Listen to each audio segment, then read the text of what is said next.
So now that we covered everything in Unit 1 when it comes to units and measurements, and we briefly addressed the metric system, and we actually talked about how we can, very quickly, we talked about how we can do unit conversions within the metric system.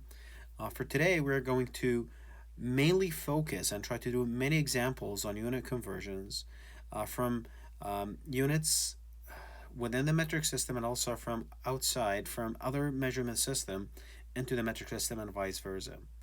First, before we get into any of this and doing any examples, if you look at your textbook, they would refer to this as dimensional analysis. But in fact, what this means, it just means it's unit conversion. So just a fancy title for unit conversion. So I don't want you to get confused when we are talking about dimensional analysis. It essentially means unit conversions. And we do use unit conversions in our daily life when we deal, for example, with distances, or we're trying to basically get a sandwich from Subway, or trying to explain to someone how long it takes you to drive, for example, from the New Haven campus of Gateway Community College to where you live in a Brantford or East Haven. So we use, in this case, for example, we use miles. Or if someone asks you how long it takes you time wise, you will say 10 or 15 minutes. You're not going to say 1600 seconds, for instance. So in our mind, we naturally doing unit conversions and are trying to use the unit that properly describe the measurements that you're trying to talk about. Okay, so same thing here. You're not gonna say that you're basically, you live like 126,720 inches away, from New Haven, or trying to measure your distance in inches. So we try to use the unit that better describes the measurements and make the unit, the value for the unit, reasonable to read. Okay, so how do we approach this? So how do we do the unit conversions? I think few things that we have to really pay attention to in order to make sure that we're doing the proper unit conversions. That's number one, and make sure that we're able to answer those questions on an exam. Um, in every single unit conversion question, you always start with a unit, and you will end up with a requested unit at the end. So what I'm gonna do, and what I'm going to suggest that you should do in every time you do any practice problems or those, or trying to do it also in the exam or in the homework, start with the unit that is mentioned in your question, the unit that you've been given, and also write on the other side the unit that you're trying to convert to. So that way you can kind of look at both and try to establish a relation between these two units. If you're trying to look at the words of the questions, you might get caught up in the detail and details that is kind of irrelevant to what you're trying to do, which is just the unit conversion. Okay, so in general, you will probably need an intermediary unit that you can convert to, and that basically links both units that you're trying to convert to and convert from. So, for example, we're trying to convert inch to mile. But we know that foot, it basically fits right in the middle between inch and mile. So what we can do, we can break it down, basically. So we can convert from inch to foot as a first step, and then convert from foot to mile. We will use the denominator, and we'll use the fractions, I should say. We use the fractions to do the conversions, and we try to cancel out denominators and denominators based on the unit that I'm trying to seek at the end. So back to this example, I'm starting with inches, right? And I'm trying to get miles at the end. All conversion factors, by the way, as we will see later, and I will tell you exactly on which slides, you will be given in the exam. So you don't have to worry about conversion factors. However, you are responsible and you're liable to establish and use the logic on how to use these conversion factors in the exam. Okay, and that's what we're trying to learn here today. I'm not trying to have you memorize numbers for conversion factors. Okay, so if we are trying to convert inch, or 126,000 inches, to a mile, first I will need a mile to be my answer at the end. But since foot basically joins, like I said earlier, mile and inch, so I will convert inch into a foot, and we know that every 1 foot has or 12 inches, I'm sorry. Okay, so the reason why I have inch in my denominator, so that way I can cancel the inch when the inches in my number in my starting value. Okay, now we know that every mile has 5,280 feet. So the feet now is going to cancel out with the feet. So my nominator up here will cancel out with the denominator of the feet on the other fraction. With that case, I will end up with a mile only. So my unit at the end will be 2 miles. That is my conversion after I'm done. Okay, we will do plenty of examples in a short second. So just hang in there, and we'll go over this in more details. So when we are doing conversions, we will be either doing conversions from within the metric system, which we will be using something like this, okay? And that is something that you should be familiar with. I think that's we talked about this is spectrum, if you want to say, of conversions within the metric system, and we explain why one of the advantages of the metric system is basically this spectrum of conversions, or we would be converting from the metric system to the English system, and vice versa. Okay. Now for these ones, this table here you'll be given in the exam. So this you don't have to worry about this. This will be given in the exam to you. So you don't have to worry about all these fractions and all these conversion factors. You can go online and you can Google English to metric system, and you probably will end up with at least a few different versions of doing these conversions between English to metric system. But this is the one that I would like you to focus on for now, and you will have it in the exam. Okay. The other conversion that we will be doing, like I said earlier, is converting within the metric system. So if you are, for example, starting with a gram and you're ending up with a kilogram, or you're starting with a kilo and going back to the gram, this is the conversion factor that you'll be using. You're not going to be using the English to metric system, right? Because we are converting from within the metric system. And I hope you'll be able to differentiate between these two slides. So this slide right here will help us establish a relation between the English and the metric system. So converting between inches to centimeters, pounds to gram, gallon to liter, so on and so forth. This one here, however, this one is going to help us convert from within the metric system. So from a milliliter to a liter, from a millisecond to a second, from a nanogram to micrograms, so on and so forth. So both will come in handy at the exam, and like I said, both will be provided to you. Another way of doing conversions is using rates as a conversion factor tool. Well, what does that mean? So sometimes you will see, we will refer for something like 35 miles per hour. We will use this one as a way to, or as a, we'll use this fraction right here as a tool to do conversion. So we can use this one to convert from miles per hour to, for example, miles per second.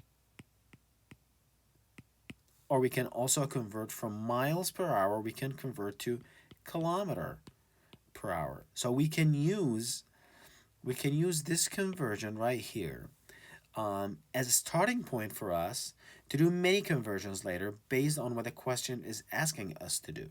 Okay? So, well, how would I find, or how can I find these fractions in my question? Because most of those questions will be word problems. You will have to try to find keywords. The keywords that you'll have to look for is per. So every time you see the word per, that means it's a fraction. So when we say driving 35 miles per hour, that means we're saying 35 miles fraction hour. If we say it beats 75 minutes, 75 beats per minute, then it is 75 beats divided by minute. And same thing, we can use the fraction in this case as a way to do a conversion between minutes and seconds. Okay?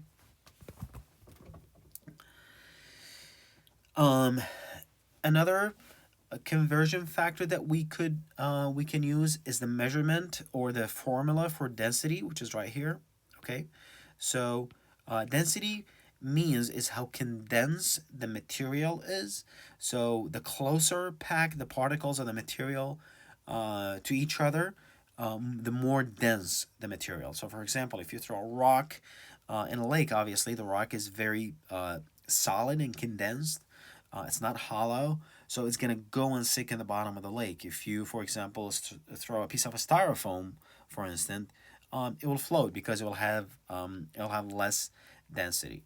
The formula for the density is mass divided by volume. Okay, so we will use the mass per volume measurements to do conversions. And because it helps us relates mass into volume, and it helps us connect these two measurements together. So we will use density to do conversions from mass to volume and volume to mass. Okay. Another way of doing conversions is percentages as conversion factor. Okay, so a percentage is a part divided by a whole multiplied by 100%. So we have a part divided by the whole multiplied by 100%. It doesn't matter what is the unit for the part. It doesn't matter what's the unit for the whole, because we will be always canceling these two units. Um, and we'll be multiplying that by 100%. So when we say, for example, the ocean contains 1.7076 percentage by mass sodium ions, I can say that it's 1.076 grams sodium divided by 100 grams ocean. I can also say it is 1.076 kilograms divided by 100 kilograms of the ocean. I can also use a unit of pounds, so 1.076 divided by 100 pound of the ocean, because pound is going to cancel out with a pound, and gram cancel out with a gram. Oh, kilo, I'm sorry. Gram is going to cancel out with a gram. So it doesn't really matter what the unit is, because we are canceling both units. What you need to know, and that's basically the key concept to understand when it comes to percentages. It is the part of that measurements divided by the entire or the whole of that piece. Okay. So for example, if you're going, and we do percentages again quite frequently in our daily life. So if you go to the store and they say, oh, today's iPhones are 20% off, you'll automatically start multiplying. Okay, so 20% times $700, so that's $140. So 700 out of 140 out of 700, so that makes it $560, for example. That's the total price. So we took the 20% out of the total price of the 700. Okay, so percentage means part divided by a whole. If you look in the textbook will give you basically this kind of recipe right here to show you how you can do conversions from metric system, for example, to another metric system unit, or you can also do conversion between the English to the metric system. And also, it specifies, for example, for mass, how you can convert from metric, from English to metric, and same thing for mass to volume. So basically, it just summarizes everything that I have been talking about for the past few minutes. I think every one of you will be able to do conversions at the end. I don't want you to really get scared when it comes to dealing with all these numbers. You just try to solve to the unit that you're trying to convert to, and everything will be given to you in the question. Okay, so let's do the first example. So on this one here, it says when you sneeze, you close your eyes for about 1 second. Okay, if you're driving 65 miles per hour. So here's my first keyword: 65 miles per 1 hour. So I'm going to box this one and have it on the side.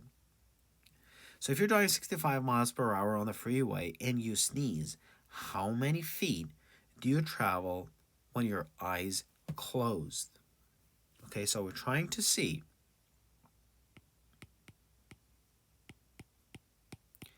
when my eyes closed.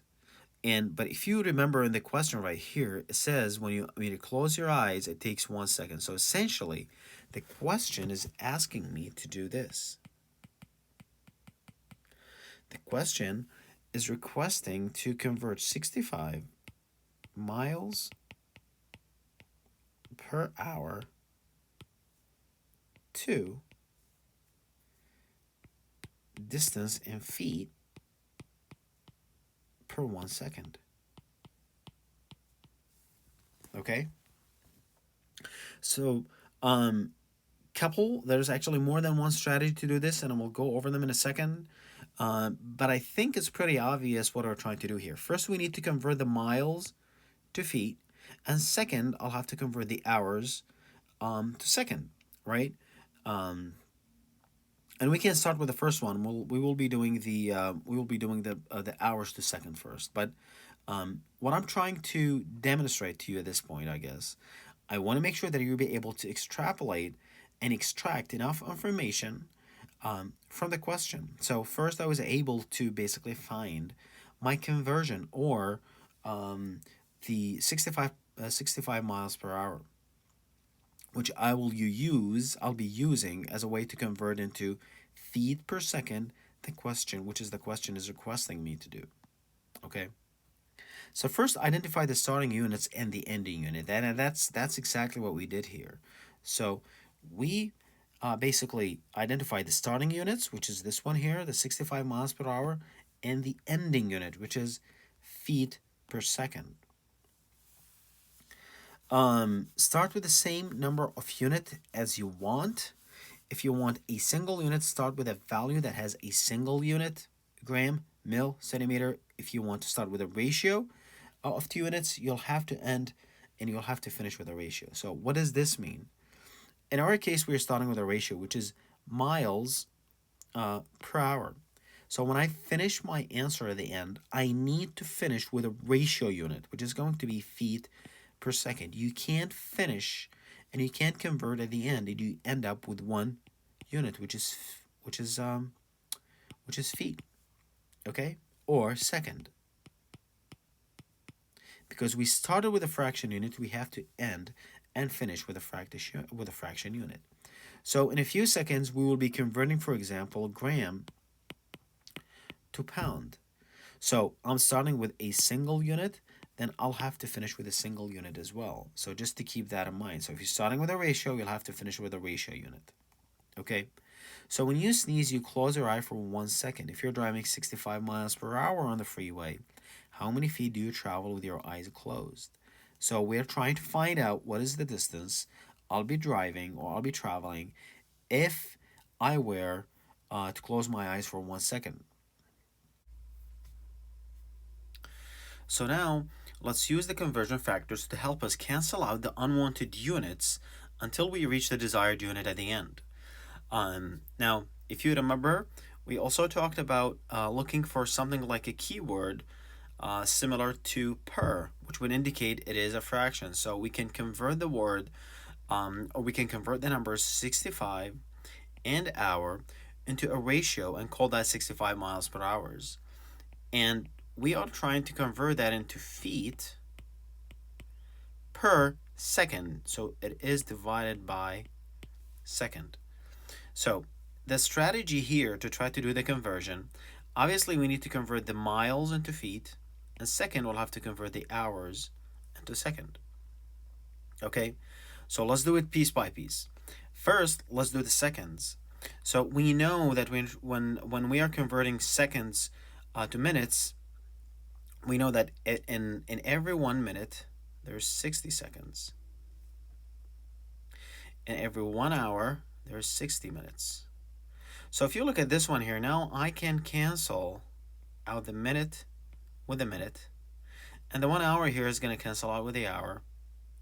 And then the conversion factor for miles to feet, it's 5,280 feet.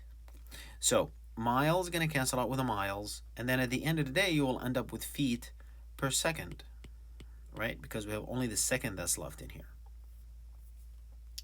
So that's one way of doing it. Now, when you do the multiplication and do everything, you should end up with 95 feet because you need to follow, again, when doing multiplication. So when you're doing your multiplication, you need to follow the significant figure rules from our lecture, if you remember this one. So our answer has to finish with two significant figures because one of the numbers here has two significant figures, and I'll let you determine that one, okay?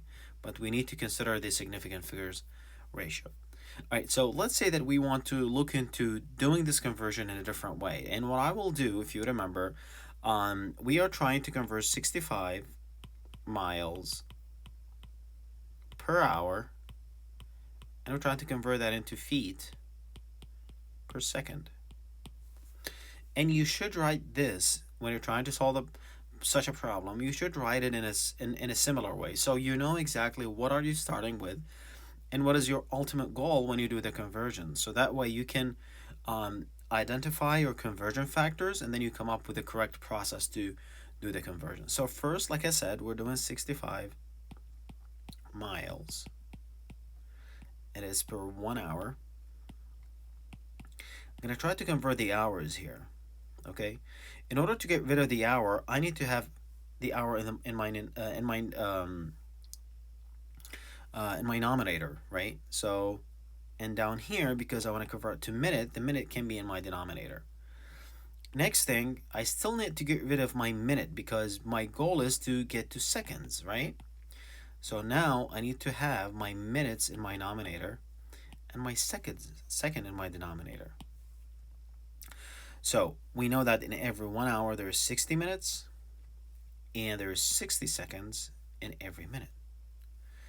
The hour will cancel out with the hour. The minute will cancel out with the minute.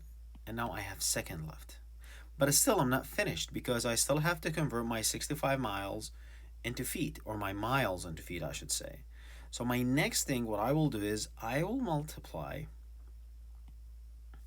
And again, I'm trying to get rid of the miles up here. So miles, sorry about this. So miles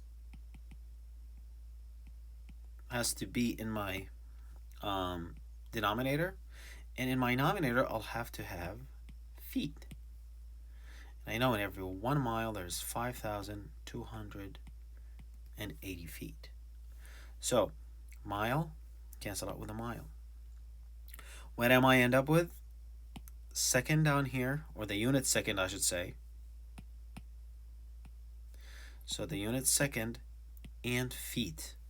And when you multiply all that on the calculator, it's going to be 95 feet per second.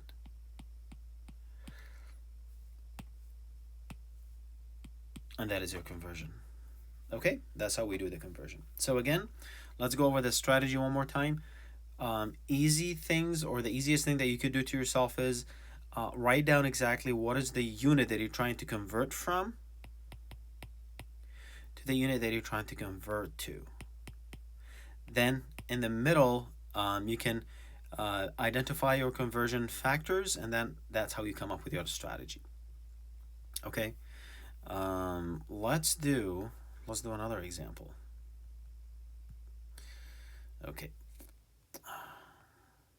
So before we get into doing more examples, this is some of the temperature conversions that you should be familiar with. These will also be given in the exam, so you don't have to worry about memorizing all these. But you are required to know how to plug your numbers in here so you can convert between Celsius to Kelvin and Kelvin to Celsius. Same thing here between Fahrenheit and Celsius.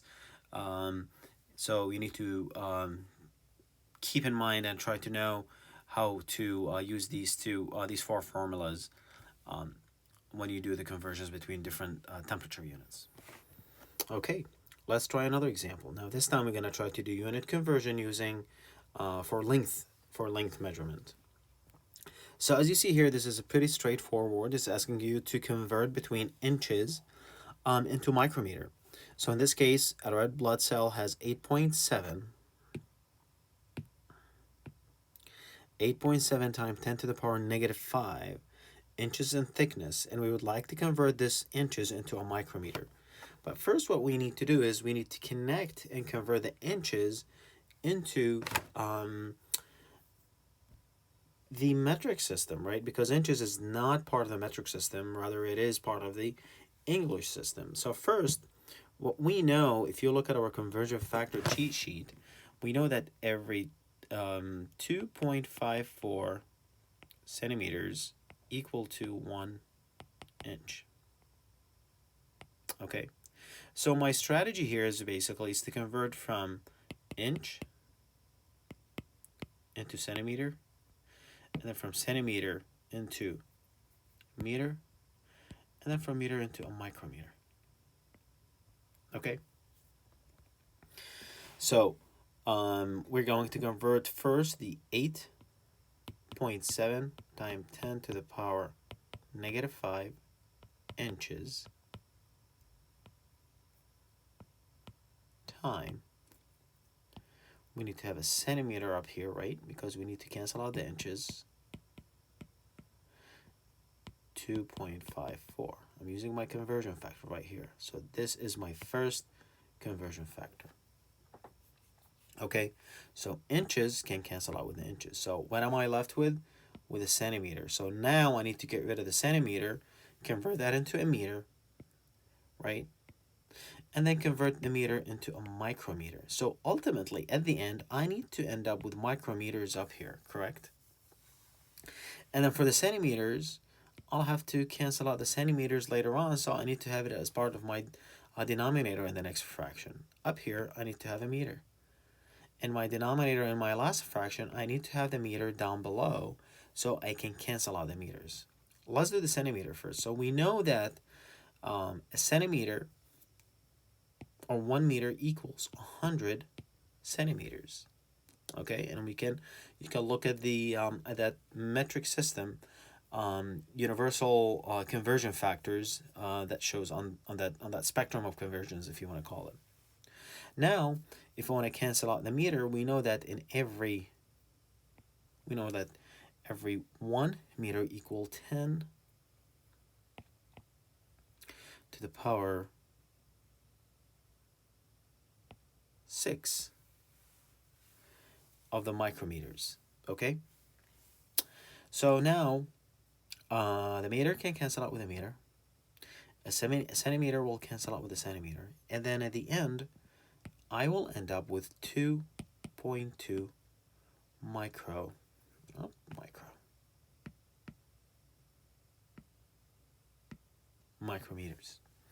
So I have converted inches into a micrometer. So now let's try to do unit conversion for mass.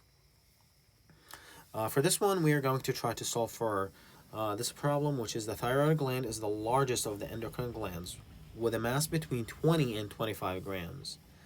The question says, what is the mass? So that is your question right here, in pounds, of a thyroid gland that measures 22.456 grams. So the question is basically asking us to convert 22.456 grams into pounds. And that should be an easy one because we know that our conversion factor between a gram and pound is 453.6 grams for every 1 pound. Okay, so this is how you're going to do the conversion process. So 22.456 grams time, I'm trying to get pounds in my final answer, correct?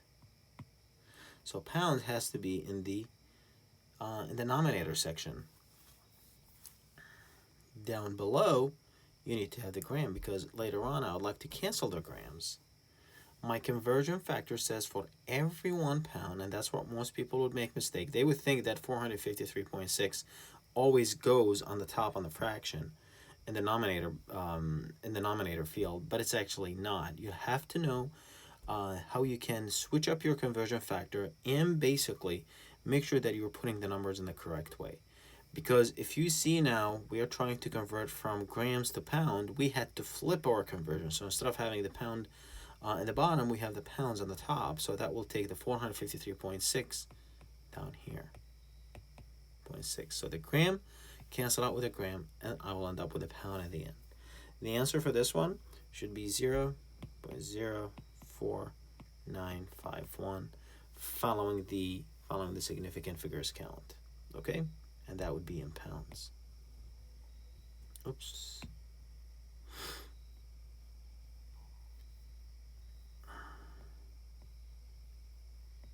There you go.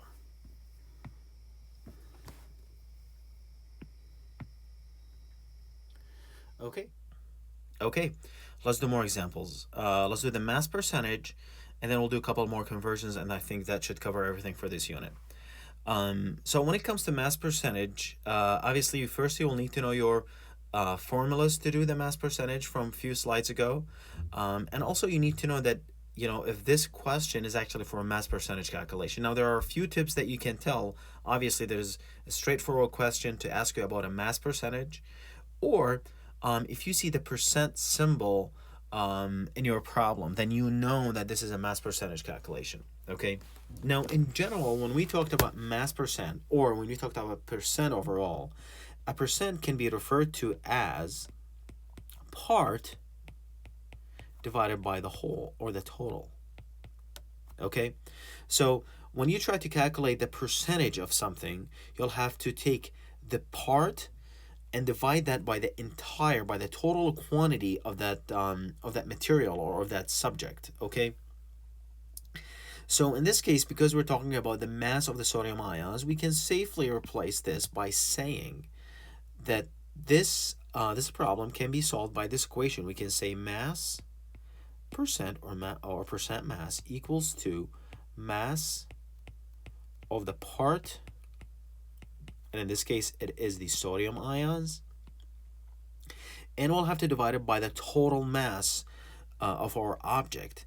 And in this case, it is the ocean. So the mass of the whole, which is the ocean. Okay? So let's replace our numbers. Let's plug in what we have and see how we can calculate the mass of the sodium ions. First, the percent mass that's already been given here, which is the 1.076%. And that equals to the mass of the sodium ions. That's exactly what we're trying to calculate. So I'm going to call that as Na mass. Okay? Be referring to that through this problem. The mass of the whole, or the mass of the ocean, it's already given in the problem, which is the 1.8 times 10 to the power 21 kg. Okay? So a few tips before getting into the, doing the math and trying to do and calculate for the sodium ions. First, you need to ask yourself, well, what is the unit that I'm trying to finish my problem? What is the final answer? What is the unit for the final answer, basically? Okay, so in this case, I'm asking for the mass in kilograms. Now, when it comes to mass percent, if you start with a kilogram, you will finish with a kilogram. So that's an easy way to finish up or solve the problem. Okay, if you start with a pound, you'll finish with a pound. Okay, so you have to keep that in mind, because sometimes I might ask for the mass at the end to be in a pound, for example. So if you started with a kg, you'll have to take it even a step further, because your final answer will be in kg, and I'll have to convert that to a pound. Okay? Or I might ask, to display the unit, or calculate your final answer in gram or in nanograms. So just keep that in mind. Whatever the unit that you're starting with for the mass percent, that's the unit that you will have at the end in your answer. Okay? The other thing that you can do with the mass percent in order to solve for your unknown, and in this case is the sodium ions, you can replace the percent with divide by 100. And that's a general rule of thumb for the percent. So every time you see a percent symbol, you can replace that by divided that number, whatever that number is. If it is an x, you can divide it by 100, because obviously the symbol percent, it is not something that we can incorporate in our calculation, but we can replace that with divided by 100. Okay, so now I have four figures, and I have one unknown value, which is the sodium, the mass of the sodium ion. So we have to do the cross multiplication, which is something from algebra you should be familiar with. So the mass of sodium ions, it is going to equal to 1.076 times 1.8 times 10 to the power 21 kg, and divide that by 100. At the end, mass Na would equal to 1.937, following our significant figure count for the numbers that we have here, times 10 to the power 19 kg. So that's the mass for the sodium ions. Quick overview. What you need to pay attention to, you need to pay attention to the percentage. If you see a percentage, that means it's a mass percent. The formulas to calculate percentage overall, we've seen it a few slides ago, and also I will be giving this in the exam, but you have to know how to use it. And then at the end, we're either trying to calculate the mass percent itself or trying to calculate the part or the whole, okay? And always you will have two of those figures, and I'll have to calculate for the third one, okay? I'm not going to give you two unknowns and calculate for I give you one known value, because otherwise it will be not solvable, okay? And then the other thing that you have to consider is the unit, because the unit that you start with here, you'll always finish up at the end with your answer. So please pay attention to exactly what the question is requiring to finish at the end. So it might involve a unit conversion, or it might not, just like in this example. Okay? Let's do a couple more conversions. So during quiet breathing, a person breathes in about 6 liters of air per minute. So here's a keyword, per. So before even going further in the question, I can easily replace 6 liters per minute into something like this. Okay? If a person breathes in an average of 6.814 liters of air per minute, what is the volume of air in liters? So we're trying to know the volume in liters for a person that breathes for a person in 1 day.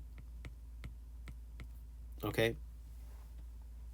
So we know how much that person breathes per minute, but we would like to know how much he breathes or she breathes in 1 day. So it's what we are trying to do here. The liters will remain the liter, but obviously we need to convert the minutes into days in order to calculate, or in order to find out how much that person would breathe in 1 day. Because we know how much he breathes per minute, we would like to know how much he breathes over the entire 24 hours of the day. Okay? So what I'm starting with 6 liters, and that's going to be per minute. First, before I get into the day, I'll have to convert into hours. So I know, because I like to cancel my minutes, so minutes will be in my numerator in this fraction, and down here will be hours. So I know in every 1 hour, there's 60 minutes, correct? So now the minutes cancel out with a minute. I'm ending up with the hour. So now, if you look at this one, essentially, this one means 60 liters per hour. But I need to go even beyond that, because I'd like to know how much that person breathes per day. So now, day, I'll have to have my hours up here, because hours is going to cancel out with the hours. But now I know in 1 day there's 24 hours. Now, hours cancel out, the minutes cancel out. My final answer will be 8,640 liters per 1 day. So basically what you need to do is you need to first write your rate, and then try to see exactly what you're trying to calculate for. You're trying to calculate for day, or trying to calculate into a different units for volume. In our case, we're trying to calculate for day. So I'll have to convert from the smaller unit, from the smaller value of minute, going into a day, and using these conversion factors. It might seem a little bit lengthy in the beginning, but it's very easy. Okay, so let's finish up this unit with one last example for unit conversions using the rate concept. So for this specific problem, the average heart rate is 75 beats per minute.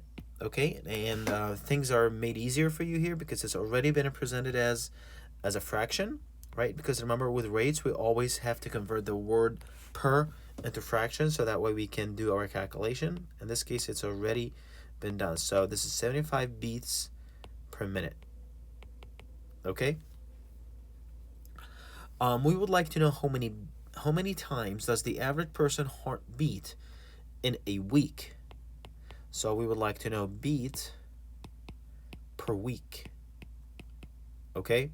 So what we need to do is we need to convert our minute into a week. But first, we can't really go and transition from minute to week, immediately or straight like that. We need to first convert from minute to hour, and then convert from hour to day, and then from day to week. So we have two intermediary steps before we convert to the final unit of a week. So, okay, let's start doing this together. So 75 beats per minute. First, I'm going to convert into hours. So I'll need to have my hours down here, correct? Because remember, the unit of time is always in the denominator in the initial rate, and the initial rate ratio. Okay, so minute will be up here because that's the unit that I'm going to try to cancel out or convert from. So the conversion factor between hour and minute, we know there is 1 hour or 60 minutes per hour. Okay, now next thing, what I would like to do is I'd like to convert from hour to day, right? So day will be down in my fraction and hour will be in my denominator because I'd like to cancel out the hour. We know that in every one, there's 24 hours in one day. Now, last but not least, I'm going to try to convert between day and a week. So week, because that's the unit that I'm desiring at the end, right? It's beats per week. And up here will be the day. So I can cancel out with with my previous step. So we know that in every 1 week, there is 7 days. Now let's cancel out. So minute is going to cancel out with a minute. The hour is going to cancel out with the hour. And the day is going to cancel out with the day. And you will end up with a week. So that's a sign if you're doing this similar problem in the exam or in the homework, and you notice that you will end up with a correct unit. That's a sign for you that you actually use the correct conversion factor. If you end up with day or hour, that means you'll have to reconsider your conversion factors and how you're presenting your conversion factors. Okay. Now what we need to do is we need to just plug in all those numbers in the calculator, and the number would be 756,000 beats per week. But because we scientists don't like to have the numbers very long like this, we will have to use the scientific notation technique to make sure that our numbers are small. So in this case, I'll be moving the decimal 1, 2, 3, 4, 5. So I can say it's 7.56 times 10 to the power 5 beats per week. Okay. So this is the last example we have for this unit. I think between unit 1 and unit 2 now, this gives us a really good idea about unit conversions and how we can convert between different units, the metric system and the non-metric system. And I think we've done plenty of examples here. If you're able to understand those examples as well as doing the practice problems and the homework, you can rest assured that it will be just fine in the exam. I don't think anything will be out of these concepts that we covered between unit 1 and unit 2. Okay.